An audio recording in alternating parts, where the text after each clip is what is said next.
Hello students, welcome back to David Copperfield chapter 5. So in this chapter is called My First Half Year at School. We remember in the past chapter that David was sent to a boarding school. So now he's going to tell us what happened to his first semester or what happened to his first half year at school. Let's begin. David was sent to a boarding school named Salem House, where the other students didn't accept him until he met Steerforth, who promised David to help him as best as he could. Steerforth protected David and was a useful friend. No one dared to annoy David, but he couldn't protect David from Mr. Crickle. David met the headmaster of the school, who was called Mr. Crickle, so the only one who Steerforth couldn't protect David from was the headmaster, Mr. Crickle. He was stern and severe. Steerforth described him as an ignorant brute. Ignorant means he doesn't understand.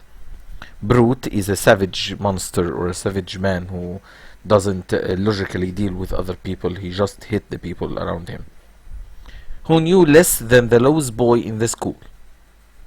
He loved to attack the boys with his cane. Cane means a stick, like a soldier in a battle. The only boy he never hit was Steerforth, because his daughter was in love with him. When Mr. Crickle entered the classroom, he stood in the doorway like a giant looking over the people he was going to eat. So in this part we can see that Mr. Crickle is a very bad man. No one likes him in the school, and he looks like a giant looking at the students that he was going to eat. Steerforth had a nice voice, fine face, curly hair, and an easy manner, and that is why Mr. Crickle's daughter fell in love with him. So we can see why did Mr. Crickle treat Steerforth in a good way, because his daughter fell in love with Steerforth. Let's continue. David saw that Mr. Crickle took delight, he was happy, in caning boys. The word caning means in hitting boys, especially hitting or hurting fat boys. For David, he was nothing more than a brute who had no right to the position of trust he held. So David saw that Mr. Crickle didn't have the right to be a headmaster. He isn't fit to be a headmaster. He is just a brute who doesn't understand anything, and he only enjoys hitting the boys in the school. Tangay, Mr. Crickle's assistant, came announcing that David had visitors. At first David was afraid, thinking that they may be Mr. and Miss Murdstone. But then he thought that it may be his mother. David didn't ever think that it would be Mr. Peggotty and Ham. So he thought about everyone. He thought about Mr. Murdstone, Miss Murdstone, and his mother, Peggotty, but he never thought that it would be Mr. Peggotty and Ham. David asked Mr. Peggotty about his mother and Peggotty.